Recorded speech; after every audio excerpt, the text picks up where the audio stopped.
Today, we're diving into something really special. It's a powerful roadmap for unlocking your true potential, inspired by the incredible work of the legendary Bob Proctor. And listen, this isn't just some high-level theory. Nope, this is a practical, step-by-step blueprint for real, lasting personal transformation. So let me ask you a question, and I want you to be honest with yourself. Have you ever felt, well, stuck? You know that feeling, right? Like deep down you're capable of so much more, but it just feels like some invisible force is holding you back? Well, guess what? That feeling can end today, right now. We're about to unlock a set of timeless principles that are designed to do one thing: turn all that confusion into crystal clear clarity, and to transform your biggest, wildest dreams into your everyday reality. And it all begins in the one place we have total control over: our own mind. See, the entire journey starts inside. Before you can ever hope to change your results, your bank account, your relationships, you have to master your inner world. This isn't just a nice idea, it's the absolute foundation of all success, period. The very first principle, the bedrock, is responsibility. Every single moment we face a choice. On one hand, we can blame our circumstances, blame the economy, our boss, our past. And yeah, it feels kind of easy in the moment, but you know what it really does? It completely steals your power. But on the other hand, we can choose responsibility. And this isn't about blaming yourself, it's about taking back control. And that is the core idea right there.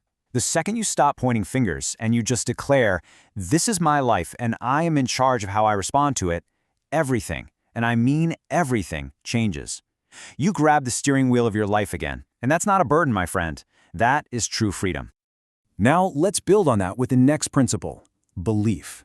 Bob Proctor called this the engine of success, and for good reason. Here's the most crucial part: your beliefs are not fixed in stone. You're not stuck with them. Think of all the limiting ideas we picked up growing up. Well, you can choose, consciously, to throw them out and install new, empowering ones, every single day. This leads us right into attitude. I want you to think of your attitude like a lens that you see the entire world through.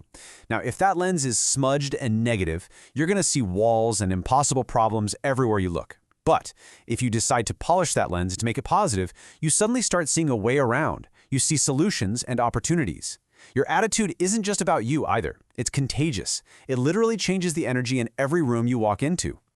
Your attitude is literally the magic key. It can unlock doors you didn't even know existed, or it can slam them shut right in your face, locking you out of your own future. And the best part? The choice of which key to carry in your pocket is always, always yours. Okay, so once you've started to get your inner world in order, it's time to figure out where you're actually going. It's time to chart your course.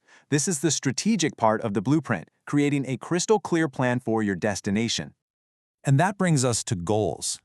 Most people have wishes. Oh, I wish I was rich, or I'd like to be happy. But that's not a real goal. A true goal is so clear, so specific, and so emotionally charged that it literally pulls you forward. It becomes your North Star, making every decision dead simple. Does this move me closer to my goal or further away? I absolutely love this quote. You see, the real purpose of a big, juicy goal isn't just to get the thing, it's about the person you're forced to become to achieve it. A goal that doesn't stretch you, a goal that doesn't make your heart beat just a little bit faster, it's probably way too small. The real prize is the growth that happens on the journey. So, you've got this amazing goal. What's next? Decision. Look at any highly successful person and you'll find they have this in common. They make decisions quickly and firmly. They don't live in that foggy world of maybe. Indecision is the absolute enemy of progress. Because, as Proctor said, it's a choice to stay exactly where you are. Now, this next idea might sound a little crazy, but it's so powerful. Making a wrong decision is actually better than making no decision at all. Why? Because when you make a decision and act, you start moving. You get feedback from the world, you can learn, you can adjust, you can pivot. It's simple, really. You can't steer a parked car. All right, your inner world is aligned, you have a strategic plan locked and loaded. Now, it's time to fire up the engine and get this thing moving. This is all about taking that inner work and that outer plan and breathing life into them with massive action. So let's talk about persistence. Now, this isn't just about being stubborn and banging your head against a wall. No, it's an intelligent cycle. You take action, You look at the results, no judgment, just data. You adjust your method. Notice I said method, not the goal, and then you go again. You hold the vision tight, but stay completely flexible with your approach.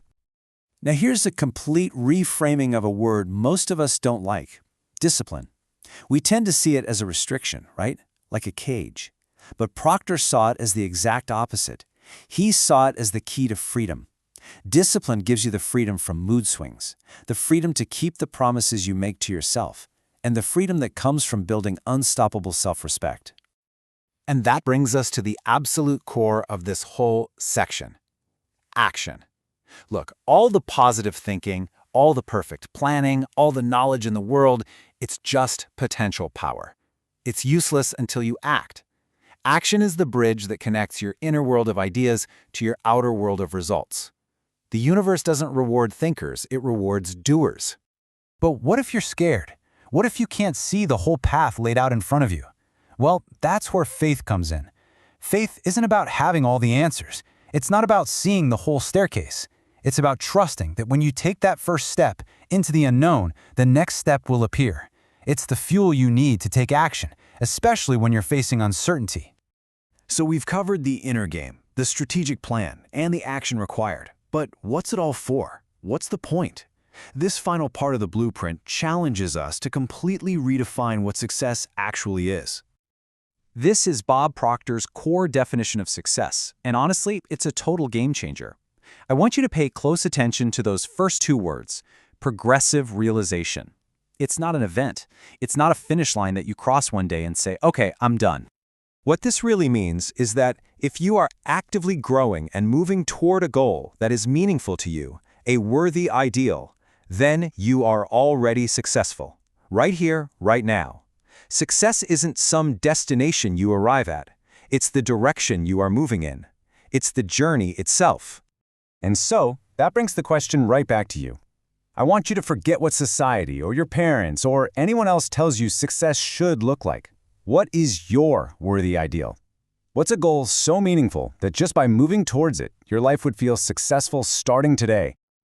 We've covered a ton of ground here, from taking responsibility all the way to taking action. But just knowing this stuff won't change your life. Application will.